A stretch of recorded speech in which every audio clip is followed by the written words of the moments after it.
46তম BCS এর 3140টি পদের জন্য গত বছর বিজ্ঞপ্তি প্রকাশ করে পিএসসি। এবছরের 26 এপ্রিল নেওয়া হয় প্রাথমিক বাছাই বা প্রিলিমিনারি পরীক্ষা।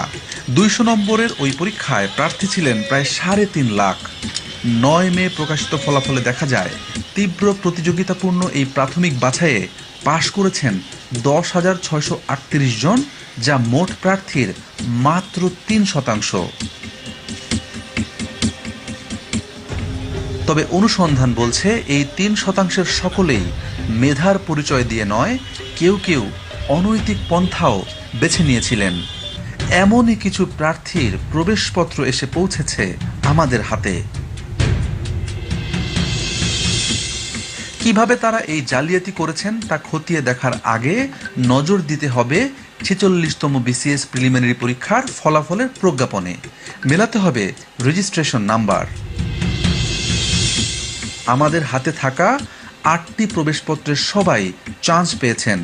এই শিক্ষার্থীরা কিভাবে প্রশ্নপত্র পেলেন, কারা তাদের এই প্রশ্নপত্র দিল তা জানতে অন্তত একজন শিক্ষার্থীকে খুঁজে বের করতে হবে। মাহমুদুলের ফোন নাম্বার লেখা ছিল প্রবেশপত্রের উপরে। সেই সূত্রে খোঁজ পাওয়া গেল সে ঢাকা বিশ্ববিদ্যালয়ের প্রাক্তন শিক্ষার্থী। মাহমুদুলের ঠিকানা সহ আরও বিস্তারিত তথ্য পেতে যেতে হবে ঢাকা বিশ্ববিদ্যালয়ের ভর্তি অফিসে। অনেক খোঁজাখুঁজির পর পাওয়া গেল মাহমুদুলকে। মিলিয়ে দেখা হলো প্রবেশপত্রের সঙ্গে। ঢাকা বিশ্ববিদ্যালয়ের রাষ্ট্রবিজ্ঞান বিভাগের 13-14 সেশনের এই শিক্ষার্থীর বাড়ি নাটোর জেলায়। তবে বাংলাদেশ টেলিভিশনে ক্যামেরা পার্সন হিসেবে সম্প্রতি যোগ দিয়েছেন তিনি।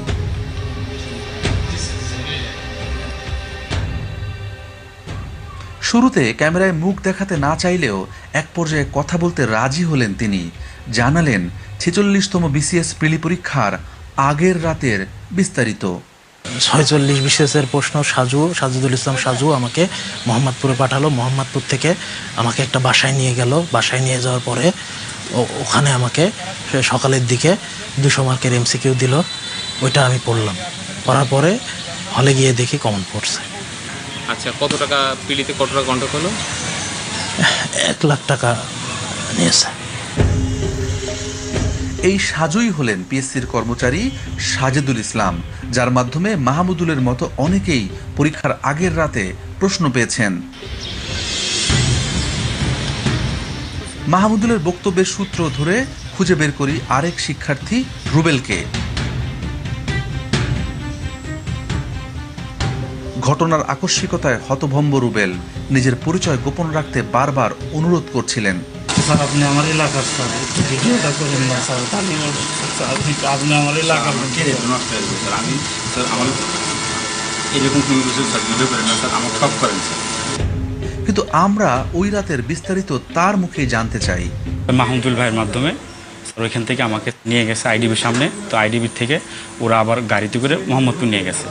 তো মোহাম্মদপুর নিয়ে যাওয়ার পরে রাত 9টা-10টার দিকে আমাদের কাছে কোশ্চেন পাঠিয়েছে। তো ওরা লোকজন ছিল, ওই কোশ্চেন দিয়ে আমাদের সারা রাত সলভ করাইছে। তো তারপরে সকালে আমাদের ছেড়ে দিয়েছে। পরে বলে আমরা অ্যাডমিট কার্ড নিয়ে যার যার এক্সাম সেন্টারে চলে গেছি।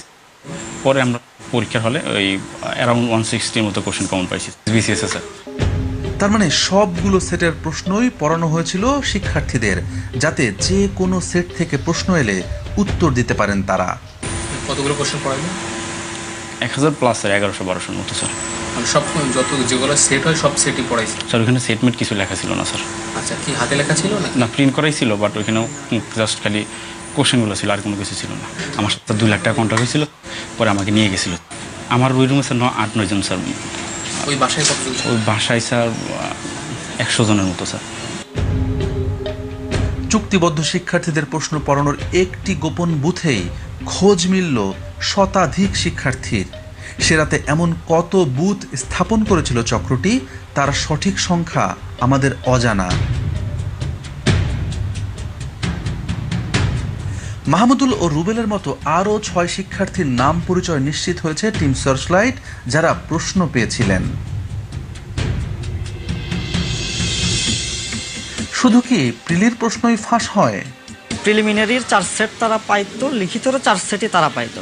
এবং পড়াশোনা সারা রাত পড়াশোনা করে সকালবেলা পরীক্ষা দিই। বিশেষ পরীক্ষার আগে, বিশেষ করে 33তম এবং 34তম বিশেষ পরীক্ষার আগে নোমান সিদ্দিকী ক্যান্ডিডেট জোগাড় করতেন। জোগাড় করে পরীক্ষার আগের রাতে একটি নির্দিষ্ট জায়গায় রাখতেন, মিরপুর 10 নম্বরে, যেটাকে বলতো বুথ। ওখানে সব ক্যান্ডিডেটকে জড়ো করে রাখতেন, 20-25 জনকে। রাত 1:30, 2টা কিংবা 3টার দিকে পিএসসির বহিষ্কৃত কর্মচারী খলিল এসে হাতে লেখা কাগজে প্রশ্ন দিয়ে যেতেন। আর সেই প্রশ্নগুলোই এই ক্যান্ডিডেটগুলো সারা রাত ধরে পড়াশোনা করে সকালবেলা পরীক্ষা দিত। মাহমুদুল ও রুবেলকেও আগামী অগাস্টে অনুষ্ঠিতব্য লিখিত পরীক্ষার প্রশ্ন সরবরাহের আশ্বাস দিয়েছিল চক্রটি। নজর দিতে হবে আসামিদের আদালতে দেওয়া জবানবন্দিতে। সেখানে 33তম বিসিএস এর প্রিলি এবং রিটেন পরীক্ষায় প্রশ্ন ফাঁসের মাধ্যমে বেশ কয়েকজনকে ক্যাডার বানানোর কথা স্বীকার করেছে চক্রটি। বিসিএস ছাড়াও আমাদের অনুসন্ধানে সহকারী রাজস্ব কর্মকর্তা, অডিটর, সহকারী থানা শিক্ষা কর্মকর্তা, সিনিয়র স্টাফ নার্স, পল্লী সঞ্চয় ব্যাংক, পররাষ্ট্র মন্ত্রণালয়ের সাইফার কর্মকর্তা, জুনিয়র ইন্সপেক্টর সহ 30টি নিয়োগ পরীক্ষায় প্রশ্ন ফাঁসের প্রমাণ মিলেছে। বিসিএস সহ বিভিন্ন পরীক্ষার প্রশ্নপত্র ফাঁস নিয়ে পিএসসির চেয়ারম্যানের মুখোমুখি আমরা। এবং প্রশ্ন পরীক্ষার পর আমরা মিলিয়ে দেখেছি, এটা হুবহু মিলে যায় আপনার প্রশ্নের সাথে। এই বিষয়ে এখনো মন্তব্য করার সময় আসেনি। আমার যদি আগে পেতাম আমরা, তাহলে আমরা পরীক্ষাটা সত্য বা মিথ্যা সেটা পরে পরীক্ষাটা বন্ধ করতে পারতাম। আমরা পরীক্ষাটা আমরা বন্ধ করতে পারতাম, তাহলে এই বদনামটা আমাদের ঘাড়ে আসতো না। পিএসসির যে কয়জন কর্মকর্তা কর্মচারী সিআইডির হাতে গ্রেপ্তার হয়েছেন, এদের সবার বিরুদ্ধে বিভিন্ন সময়ে প্রশ্নপত্র ফাঁসের অভিযোগ ছিল। সেই সব অভিযোগের কয়েকটি সত্যতাও খুঁজে পেয়েছিল পিএসসি। হাতে গোনা কয়েকজনের জন্য গোটা পরীক্ষা ব্যবস্থাটি প্রশ্নের মুখে পড়তে পারে না। আমাদের অনুসন্ধানের লক্ষ্য সেটি নয়। আমরা দেখিয়েছি একটি চক্র কিভাবে টাকার লোভে পরীক্ষা পদ্ধতিকে কলুষিত করছে। এদের খুঁজে বের করে থামানো জরুরি। তা না হলে সরকারি কর্ম কমিশনের ওপর মানুষ আস্থা হারাবে।